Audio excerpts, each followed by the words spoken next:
Hello, I've got Leigh resident Mr. Andrew Hampton with me. He's the current head teacher of Thorpe Hall School in Southend, but he'll soon be leaving the school to focus on a training company he set up called Girls on Board Limited. Hello, Andrew. Is all that correct? That's correct. Thank you, Mark. Yes, excellent. Fantastic. Right. Well, first of all, I understand Thorpe Hall has just been nominated for two awards. So, can you tell me something about those and obviously your time at Thorpe Hall, please? Thank you. Yeah, thank you very much. I've been here for 14 years, and that's a long time. I've been a head for nearly 18 years of that time as well. So yeah, we've been nominated for Senior School of the Year by the Times Educational Supplement, and also, interestingly, Whole School Community Initiative, which is something I'm very, very proud of. You know, we're a massive supporter of Southend community and working with other schools and working with community groups. So the list of things that we've done with Southend community was a very, very long list, and that's got us onto the nomination. So that's really, really exciting as well. I did note you're up against schools, across the board, aren't you, in the Believe whole country? So believe that's it. really And something. I'd like to make the point to Southend, and indeed to my own wonderful fee-paying parents, is that of that list of 8 schools that are in the category of Senior School of the Year, we are by far, excuse me, by far the least expensive. So yeah, Brighton College charge something like nearly £2,000 a term more than us, 92% more expensive. So I think what we've done is offered great value for money as much as anything else. What have you done in the school which Yeah. has meant you've achieved these nominations? Thank you. Yes, I think what I've done over the 14 years, which has kind of culminated in this award, is just made the curriculum incredibly broad. So we offer something like 22, 23 different pathways at GCSE compared to the grammar schools, which offer about 17. So on top of the usual things of maths, English, science, geography, history, etc., we do dance, we do computer sciences, we do film studies, we do business studies, we do child development, we do food technology. So there's a whole bunch of stuff. We also have a thing on a Wednesday afternoon in year 7, 8 and 9, where the children can choose from a list of activities, about 12 activities they can choose from for half a term at a time, which include, you know, kung fu, drone making and drone flying. We have a 3D printer, they can make drones, they're radio controlled cars, we've got a dirt track outside. Lots and lots of just very different things, because the idea for Thorpe Hall is it's kind of teeming with opportunity, and the students get this very, very wide life experience as they pass through the school. Sounds exciting stuff. It Um, is. we'll move on to Girls on Board. You've also got a book coming out in May called When Girls Fall Out, A Parent's Guide. Yeah. So could you explain what Girls on Board is, what the philosophy behind it is, and how you developed it all, please?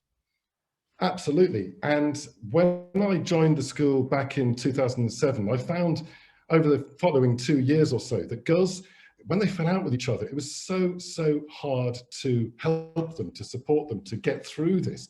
So much so that often girls would leave the school and go to another school. And every time that happened, I felt, you know, this just seems such a dramatic decision to make because you guys can't get on.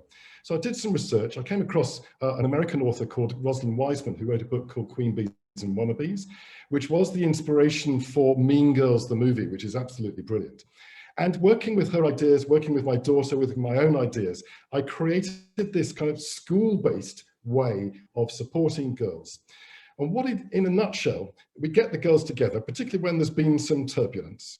And it's a very non-judgmental, non-pedagogical, non-didactic style of teaching. It's about saying, holding up a mirror to life and saying, you know, I'm not a girl, I'm not 13 years old, but you know, it seems to me when I watch you guys that, for instance, you know, when you're walking down a corridor and you have to go in single file, that's a real issue. Where would you go, the front, the middle, or the back? And the girls just pick up on these little series of exercises which just get them to reflect that they all have a degree of anxiety and nervousness about friendship, that having a friend is the most important thing in the world to them at that point. And anything that makes them feel a bit insecure, like, oh, did my friend look away when I smiled at her, can make them feel very anxious. But when they realize they all feel like that, you have this unforced empathy, which sort of makes them look at each other and kind of go, yeah, you know, we know this.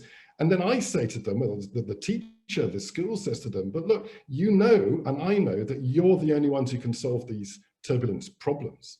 And when the grown-ups get involved, it tends to get worse every time. And they're going, yes, it really does. So the final statement is like, well, I am empowering you. I am telling you, I'm asking you, girls, sort it out.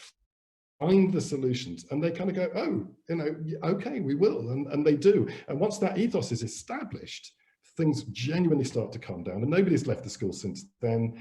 And there are over 250 schools across the country now doing that and saying to me, oh, this is just such a revelation. And it's solved one of the most difficult problems about being in a school with girls, and saving a huge amount of time, saving a huge amount of heartache and pain for those girls.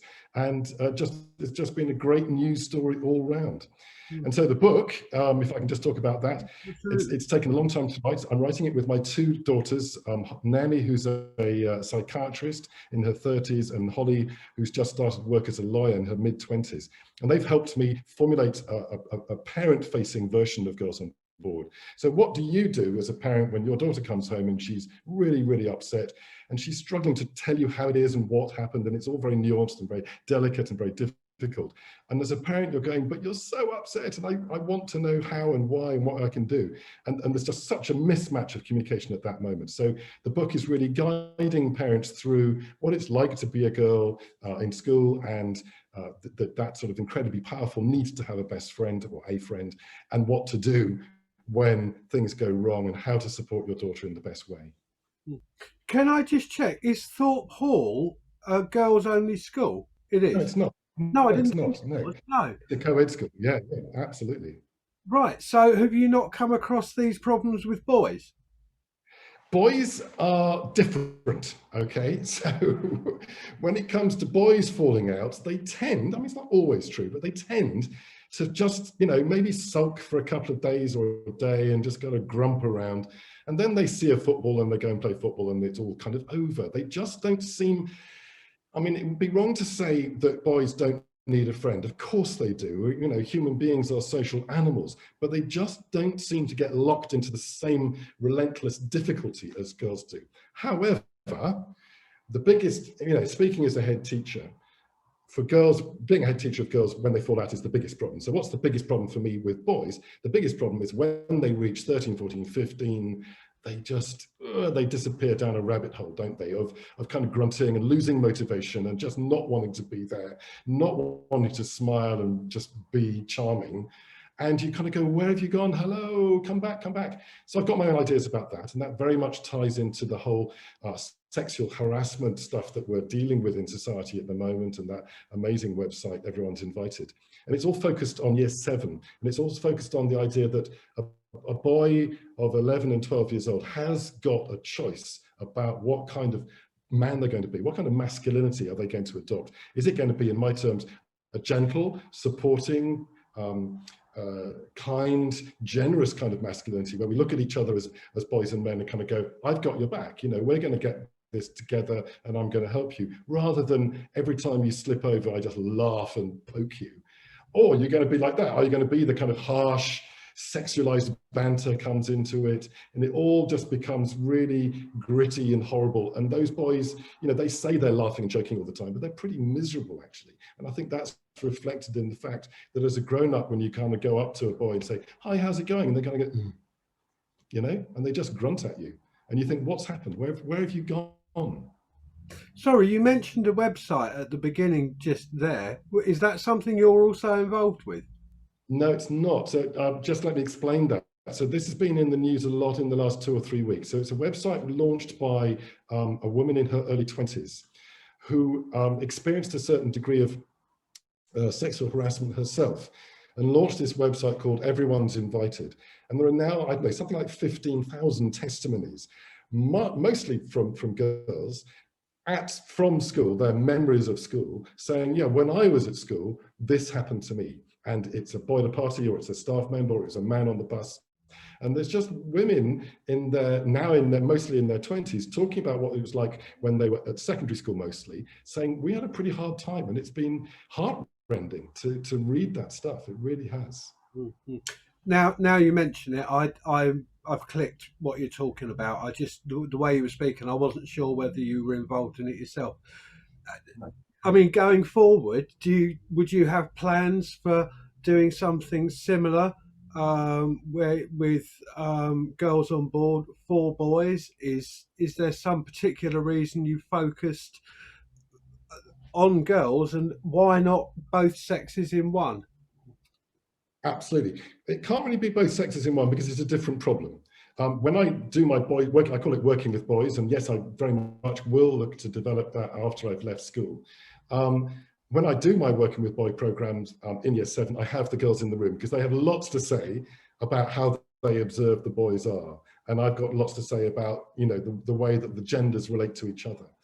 But partly I'm building on a theory, which is that the problem when boys and men start to show active disrespect to women is the way that they relate to each other as much as it is the way they relate to women and girls, you know, that there's a kind of pack mentality. So one boy or one man will make a lewd joke about a woman across the bar, and the other men will support him in that and laugh at him and with him. And that's where you're going wrong. If the men didn't and actually just frowned at him and said, "What are you doing? You're being an idiot," then he wouldn't have said it, and he wouldn't have done it even, you know. We have to ask ourselves as a society, how is it that young men in their 20s particularly kind of get on an airplane and fly off to you know, Eastern Europe for a stag do for a weekend and just get blind drunk and behave incredibly badly for 48 hours and then come back? I mean, what has led men to think that this is a great way to spend your time and to behave? It's baffling. Mm-hmm.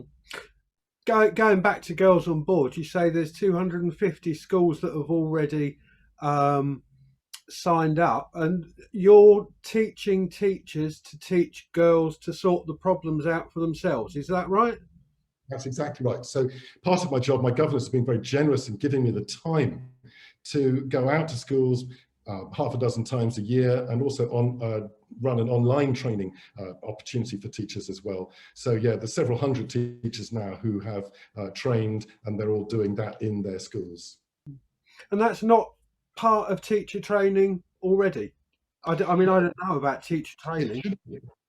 Yeah, it could be, and certainly that's one of the projects I'm going to look at after I step away from headship is talking to teacher trainer providers to see whether they're interested in adding girls on board as a skill that those young teachers should take into the profession.